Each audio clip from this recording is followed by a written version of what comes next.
प्रणाम एवरीवन।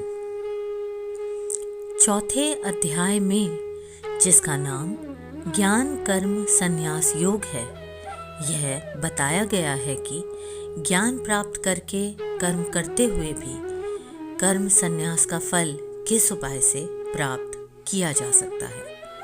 यही गीता का वह प्रसिद्ध आश्वासन है कि जब जब धर्म की ग्लानि होती है तब तब मनुष्य के बीच भगवान का अवतार होता है, अर्थात भगवान की शक्ति विशेष रूप से मूर्त होती है।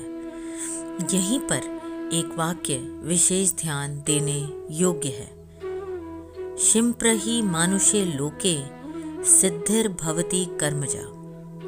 कर्म से सिद्धि, इससे बड़ा प्रभावशाली जय सूत्र गीता दर्शन में नहीं है, किंतु गीता तत्व इस सूत्र में इतना सुधार और करता है कि वह कर्म असंग भाव से अर्थात फलासक्ति से बचकर करना चाहिए। भगवान बताते हैं कि सबसे पहले मैंने यह ज्ञान भगवान सूर्य को दिया था। सूर्य के पश्चात गुरु परंपरा द्वारा आगे बढ़ा, किंतु अब यह लुप्त प्राय हो गया है। अब वही ज्ञान मैं तुम्हें बताने जा रहा हूँ। इस पर अर्जुन कहते हैं, आपका तो जन्म हाल ही में हुआ था, तो आपने यह सूर्य से कैसे कह दिया? तब श्री भगवान ने कहा कि तुम्हारे और मेरे अनेक जन्म हुए, लेकिन तुम्हें याद नहीं, पर मुझे तो याद है। श्री कृष्ण जी ने अपनी बात विस्तार से समझाते हुए अर्जुन को दो मूल समझाए। पहला मूल, यदा यदा हि धर्मस्य ग्लानिर्भवति भारत अभ्युत्थानम् अधर्मस्य तदात्मानं सृजाम्यहम्। श्री कृष्ण जी कहते हैं कि जब जब धर्म की हानि और अधर्म की वृद्धि होती है, तब तब मैं अपने स्वरूप की रचना करता हूँ।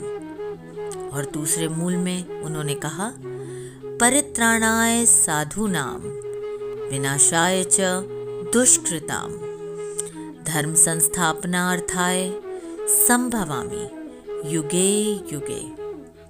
यहाँ श्री कृष्ण जी पुनः कहते हैं कि साधुओं की रक्षा के लिए, दुष्कर्मियों का विनाश करने के लिए, धर्म की स्थापना के लिए मैं युग युग में मानव के रूप में अवतार लेता हूँ। इस प्रकार से चतुर्थ अध्याय में कर्म, अकर्म और विकर्म का वर्णन, यज्ञों के स्वरूप और ज्ञान यज्ञ का वर्णन सुनने को मिलता है। इसी के साथ ही आप सबसे विदा लेती हूँ। फिर मिलूंगी अगले रविवार रात 9 बजे मेरे YouTube channel RC voice overs पर गीता के सार के 5वें अध्याय कर्म संन्यास योग के साथ। अगर आपने मेरे चैनल को लाइक, शेयर या सब्सक्राइब ना किया हो तो ज़रूर करिएगा और सुनिएगा मेरे साथ गीता का सार। Take care and God bless.